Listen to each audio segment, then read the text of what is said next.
Gaming is dead. You probably heard that sentence everywhere lately, whether that be on YouTube, TikTok, X, or even Reddit. We all have those moments where we buy a new AAA game, whether that be Call of Duty, FIFA, Assassin's Creed, to online games such as the new season of Fortnite, Apex Legends, Marvel Rivals, Overwatch, and so much more. I can go on and on. We seen highly anticipated games like Cyberpunk 2077, No Man's Sky, Fallout 76, launch with bugs, broken mechanics, or visually unpleasant from promotional videos. Nowadays, it feels like every game comes with battle passes, microtransaction, or even some overpriced cosmetic bundle. Instead, instead of releasing a full finished product. Many of us feel like it's corporate greed, not passion. People say the same thing. Gaming is just isn't the same anymore. And honestly, part of me agrees. But I don't see gaming itself as dead. I say the feeling we used to have while gaming is what's disappearing. Back in high school, I could spend hours playing with friends without realizing how late it was. A random Friday night on a cheap headset somehow became a core memory. Now, most of us barely have time.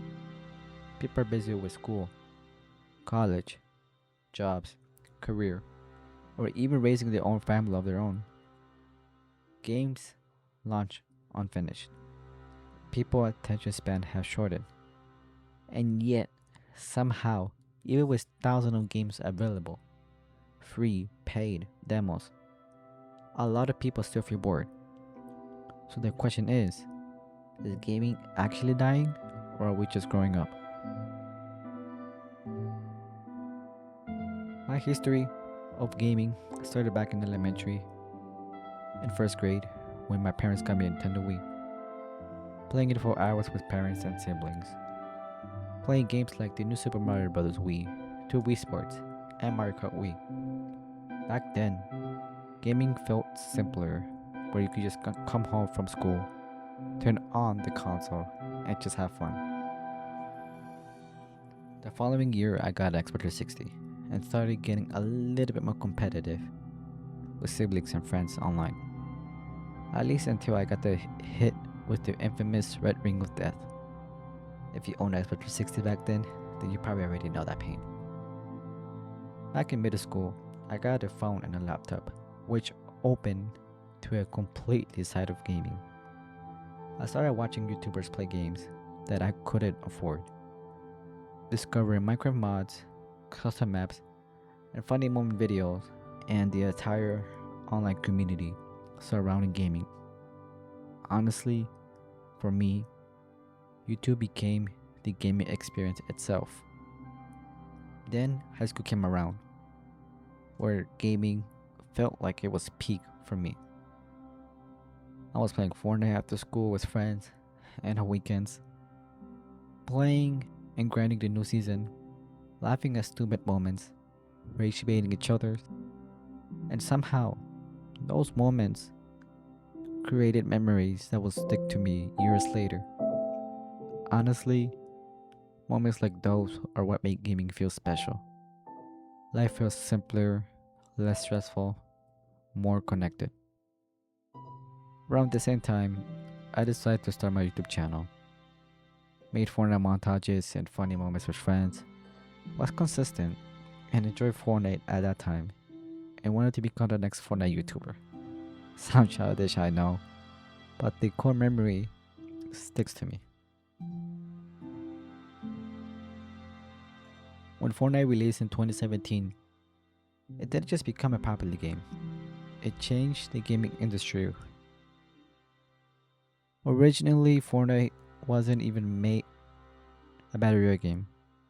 Epic Games created Fortnite Save the World as a cooperative survival experience, while Battle Royale added later as a separate game mode inspired games like PUBG and H1Z.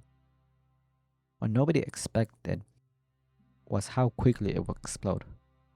Suddenly, Fortnite was everywhere. You heard people talking about it at school, friends were playing it after class, and even parents who didn't play video games knew what Fortnite was. For many people, Fortnite became more than just a game. It became a social platform. What Fortnite different wasn't that it invented Battle Royale.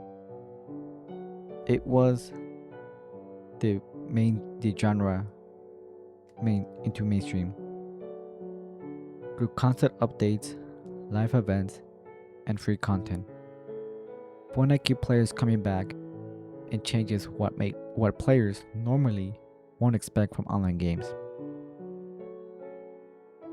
At the same time, Fortnite helped popularize the modern service model.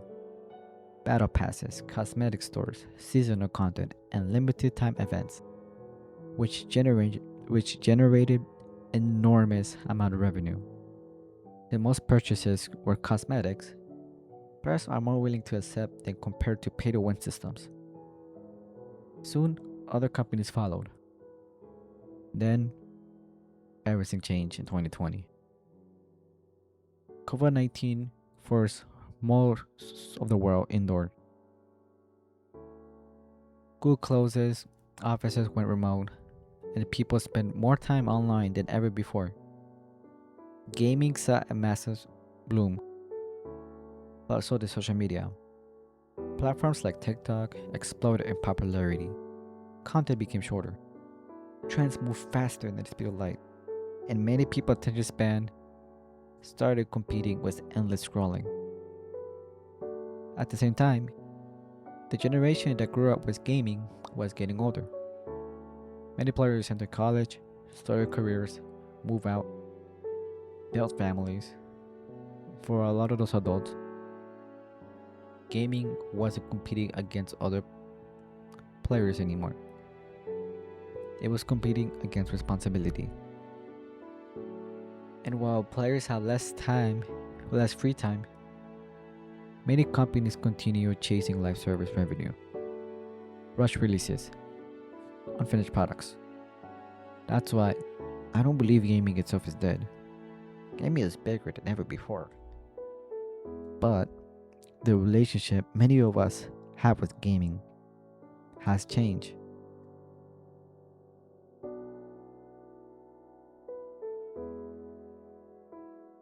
I generally believe gaming itself isn't dead.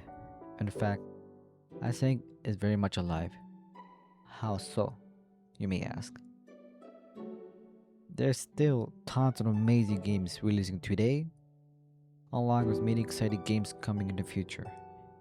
Games like Phantom Blade Zero, Mobile Ring, GTA 6, Gears of War, Resident Evil, and many others continue to generate massive amount of excitement from players.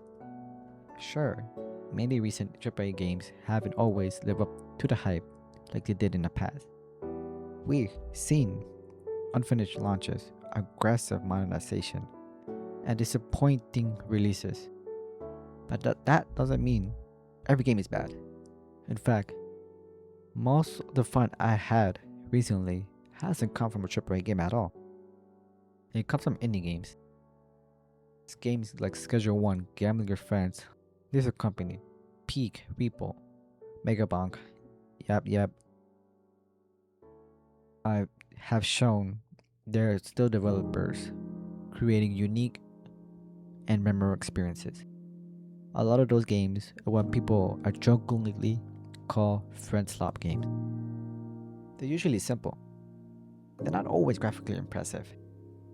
And most of them aren't trying to become the next $1 billion live service game. But what they do incredibly well is to bring people together, just like how Among Us did back in 2020. At the end of the day, some of the best gaming moments aren't about the graphics, battle passes, or how realistic games look. They're about the people you play with. The reason these games become so popular is because they create moments where you can clip funny moments, inside jokes, unexpected failures, and the stories that you tell your friends months later. In reality, making those moments becomes harder as we get older. When we were kids, most of our friends were online after school, during the weekends, or throughout the summer break. Now, everyone has different schedule.